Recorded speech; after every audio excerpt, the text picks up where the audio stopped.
Esse problema é super interessante. Mostra que dois retângulos se tocam ou se interceptam. É o que a gente chama também de colisão de sólidos. Pode cair um teste para você, é um problema muito comum de desenvolvimento, você poder verificar se dois retângulos se tocam de alguma forma, se há uma interseção entre eles. Isso é muito comum, por exemplo, quando você está desenvolvendo um jogo qualquer, em que você tem um personagem, né? E ele tem que pular, por exemplo, algum bichinho que está vindo na direção dele, né? Quando ele vem aqui, pula em cima desse carinha. No momento que você detecta se o seu personagem tocou esse outro elemento, uma das maneiras é você desenhar um retângulo ao redor do personagem e verificar se os retângulos se interceptam, né? Vamos entender melhor esse problema. Ele é bacana porque ele mostra se você consegue fazer algo fundamental, que é a modelagem, né?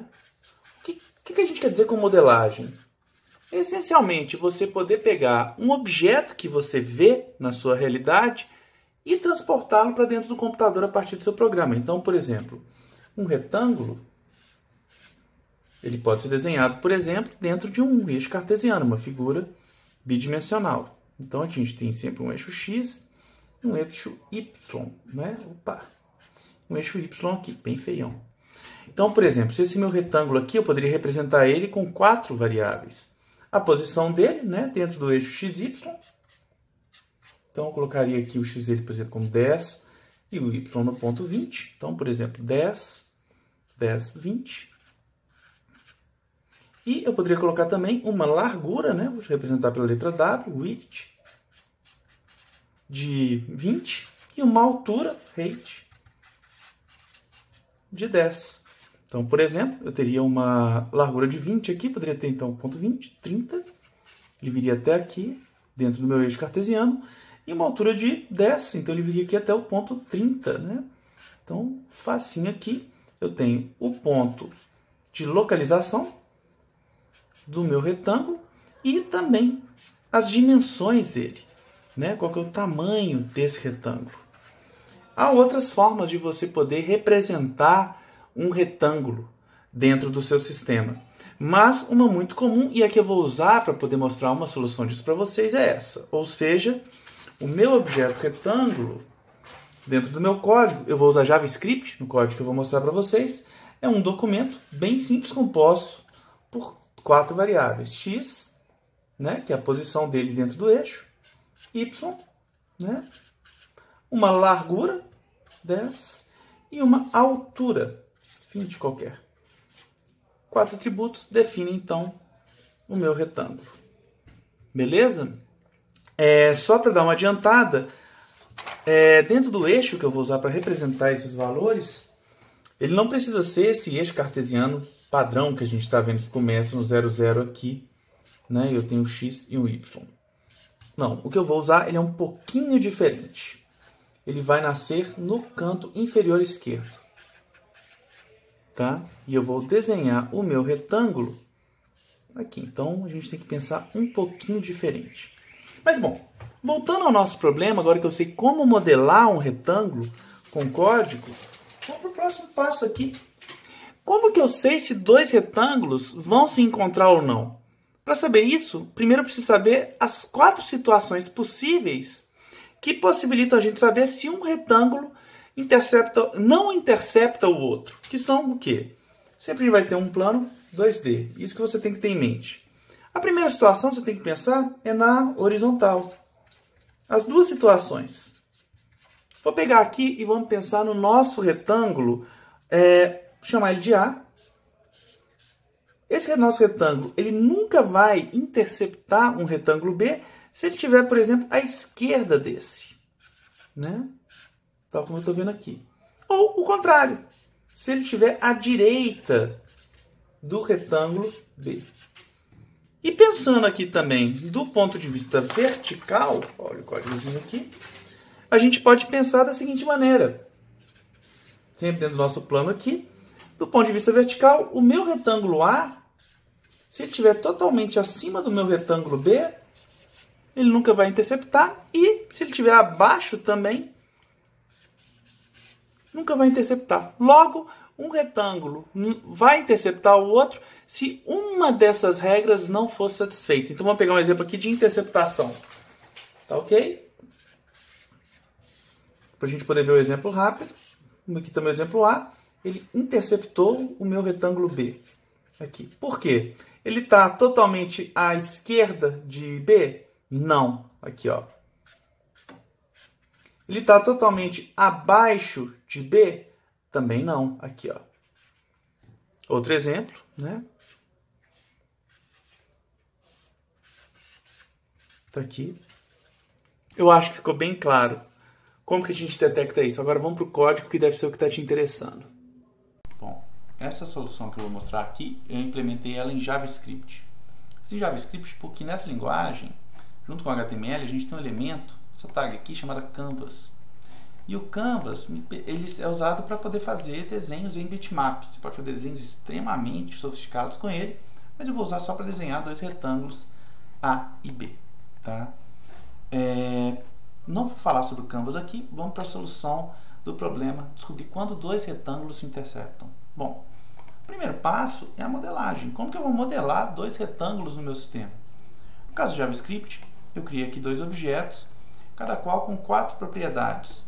X e Y, que definem aqui a posição do meu retângulo. Retângulo 1 é o A, né? Está aqui na posição 120. 10 é a minha coordenada aqui, ela começa, o meu ponto 00 no canto superior esquerdo, e o ponto mais maior, né, com maiores coordenadas, é o canto inferior direito. Tá? E aí eu tenho também aqui a largura e a altura. Então aqui eu tenho um retângulo de 70 pixels de largura por 50 de altura. Se eu quiser brincar com essa altura aqui, colocar 120, mandar desenhar de novo, mostra aqui um outro retângulo que quase colide com o outro aqui, para não dizer que colide. Vamos fazer uma colisão aqui para a gente ver a brutalidade. Pronto, colidiu. No meu código, então, eu tenho uma funçãozinha draw, que é só para desenhar isso, para a gente poder validar a solução. Uma funçãozinha chamada intercepta, que vai retornar true ou false. Os retângulos interceptam ou não. Esses dois que eu defini acima. Não se preocupe com formatação de código. Meu interesse aqui é meramente algorítmico, tá? Tem N maneiras de fazer código muito mais bonito que esse. Aqui, olha, se interceptar, eu vou colocar um alerta dizendo que intercepta. Caso contrário, eu coloco que não. Então aqui ele vai ter que dar um intercepta. Olha, puff, está aqui o resultado intercepta. Bom, então como que a gente resolve esse problema? Como que a gente escreve essa função intercepta aqui? Para os 4 casos, o primeiro deles é quando o meu primeiro retângulo está totalmente à esquerda do outro. Então deixa eu mudar um pouco esse desenho aqui, tirando essa largura escrota que eu coloquei aqui. Está aqui. Meu retângulo A está totalmente à esquerda do meu retângulo B. Quando que o meu retângulo A está totalmente à esquerda? Matematicamente falando, é quando esse meu ponto aqui, olha, meu ponto mais à direita, não encosta em nenhum ponto aqui dentro desse. Ou, matematicamente falando, quando a minha coordenada x somada à minha largura é menor que a coordenada x do outro retângulo. Então, vamos representar isso aqui. Para facilitar a leitura, eu vou criar uma função chamada à esquerda. Essa função ela recebe dois retângulos, chama de ret1, ret2, e ela vai me retornar o seguinte, um valor booleano. A minha coordenada x mais a minha largura do meu primeiro retângulo, ela é menor que a coordenada x do segundo. Aqui, ó, exatamente o que a gente tem aqui. Esse x, né, que é 120, mais a minha largura, que é 190, é menor que a minha coordenada x desse aqui, que é 240. Como que é o contrário? Ou seja, quanto que eu estou à direita? Vamos trocar esses valores aqui para a gente ver como que ele fica. Eu acho que eu vou acertar de cara. Ele vai ser totalmente à direita quando a minha coordenada x é menor que a minha coordenada x do segundo mais a largura dele. É o caso contrário do outro. Vou criar uma segunda função aqui. Direita, ret1, ret2. O que eu vou retornar aqui? A minha coordenada x, ela é maior que a coordenada x do meu segundo retângulo mais a largura dele. E ela é maior mesmo aqui, olha. A minha coordenada x aqui do meu A é 240. A coordenada x do B, ela está aqui como 120 e a largura 60, ou seja, 180. 240 é maior que 180. Agora vamos simplesmente para quando ele está mais acima ou mais abaixo. Se ele estiver totalmente acima, nesse caso aqui, é porque a coordenada do meu outro retângulo, y, está bem maior. Então, aqui, ó, meu A está totalmente acima do meu retângulo B. Quando que isso vai acontecer? Quando essa minha quininha aqui de baixo, ela estiver muito acima dessa linha aqui do retângulo B, a linha superior dele. Ou seja, quando a minha coordenada y mais a minha altura é menor que a coordenada y do segundo retângulo. Vamos então escrever a função acima. Ret1, ret2. Eu vou fazer o seguinte aqui, olha, return. Ret1, return. Ret1.y mais ret1.altura é menor que ret2.y. Vamos ver aqui na prática. Olha os meus retângulos aqui. O meu ret1, o meu y aqui dele está dando 10 e a minha altura 50, ou seja, 60 da soma. O outro aqui, olha, o meu y dele está 120, então ele está acima sim. Quando é que ele está abaixo? Vamos inverter aqui esse y, 120 aqui, 10 no outro. Então, quando que ele está abaixo? Situação inversa, ou seja, quando o meu y aqui ele é maior que o y do de cima mais a altura dele. Então, vou colocar aqui a função abaixo. Ret1, ret2. Return. Bom, aqui vai ser quando o meu y, ret1.y, vai ser maior que ret2.y mais ret2.altura. Beleza, eu tenho as 4 situações aqui. Vamos voltar então para a minha função intercepta. Quando que um retângulo nunca vai tocar o outro mesmo? Quando ele está totalmente à esquerda, ou totalmente à direita, ou totalmente acima, ou totalmente abaixo. Estamos no mundo 2D aqui, então nem inventa eixo Z para complicar a sua vida. Isso em português, como que a gente transforma em código? Quando nenhuma dessas condições é satisfeita. Então eu coloco aqui o operador de negação, o não, e coloco aqui as 4 possibilidades. Eu não estou nem à esquerda, ou também não estou abaixo, à direita, também não estou abaixo, também não estou acima. Ret2. Vamos ver se esse código que eu escrevi está certo? Vamos lá. Aqui ele tem que imprimir para mim um nope.